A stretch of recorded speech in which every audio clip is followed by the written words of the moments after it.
Virtual RC Racing. The Inside Story, Episode 3. Developing the Virtual RC version 3 physics engine. Period 2000 till 2005. My name is Peter Barefoots. Before I continue, I must clarify my position in this inside story. I often speak of I and we in this story.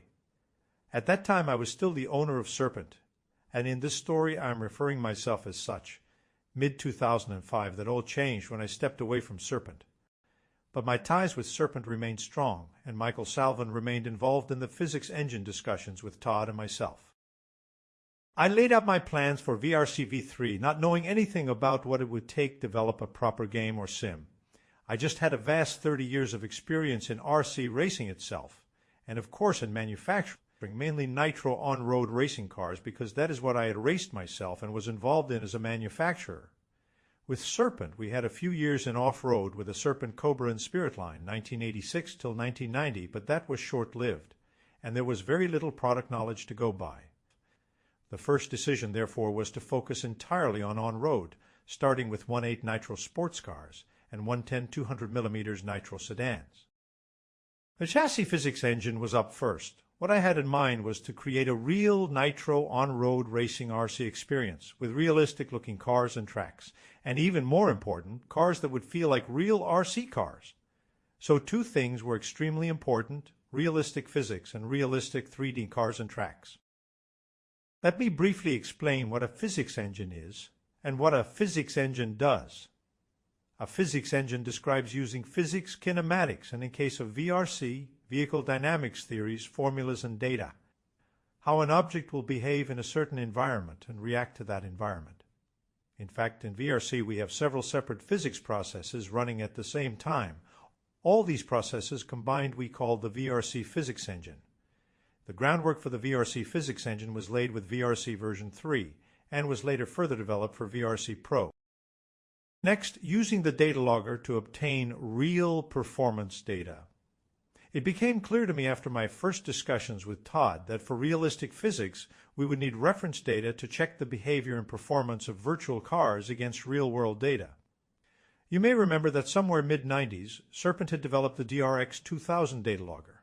With this data logger, we were able to record car speed, engine temperature, and lap times.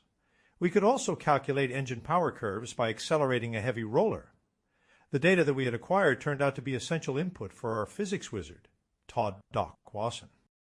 We had very accurate data available about top speed, acceleration, and cornering speed of both the 1.8 and 110 scale nitro on-road cars. And of course, we had a lot of data available from tests at the Heemstede mock track just minutes away.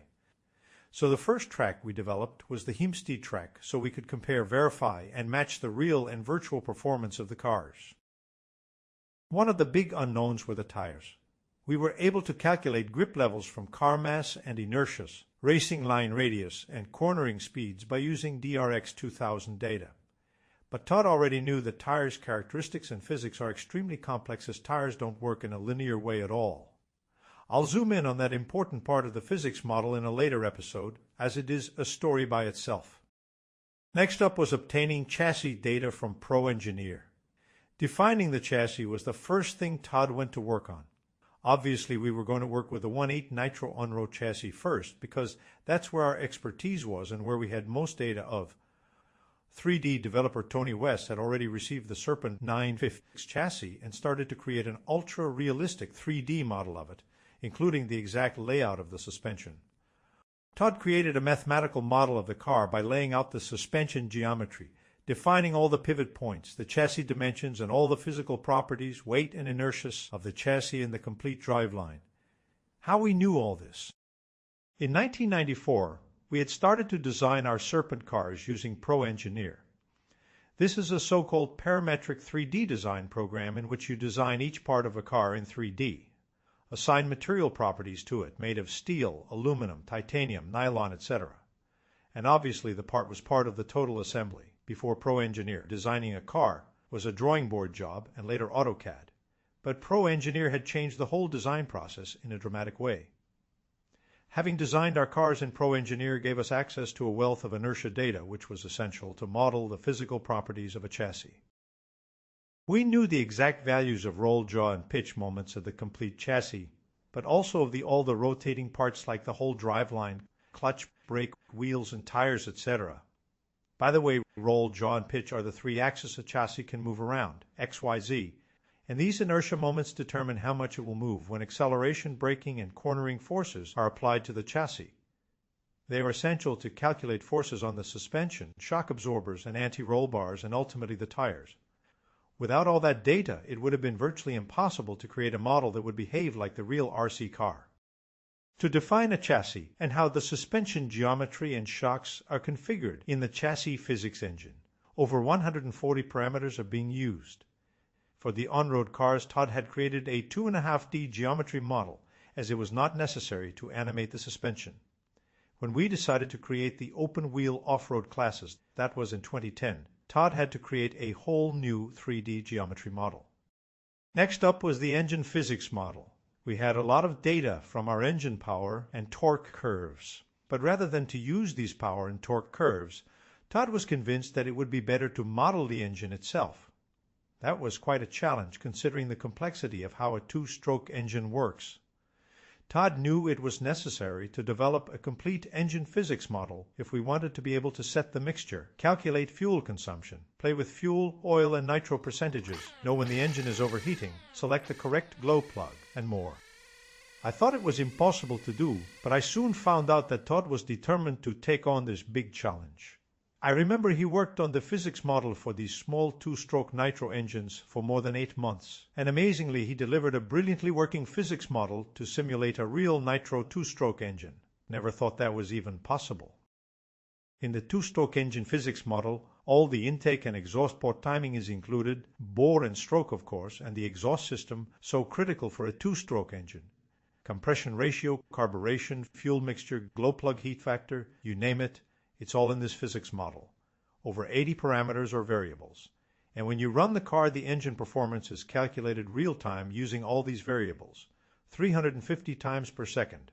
Hard to believe, but it's true. And for the exhaust system or tuned pipes, Todd defined another 10 parameters which allowed us to configure different engine performance characteristics. If I think back of it now, simply amazing. And last, the aerodynamics physics model. As we all know, aerodynamics play a very important role in cornering and top speed performance, but we had no aerodynamics data available. We had done data logger tests with and without body, and this gave us a pretty good idea of downforce levels, but it was just an estimation.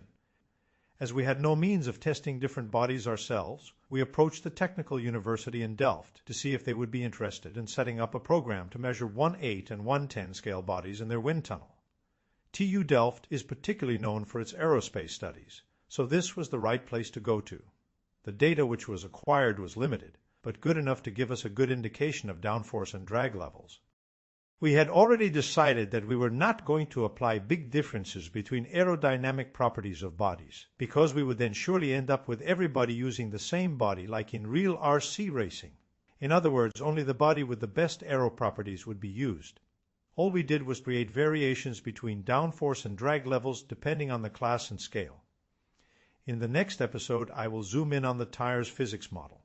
As I said before, a story by itself. Thanks for watching.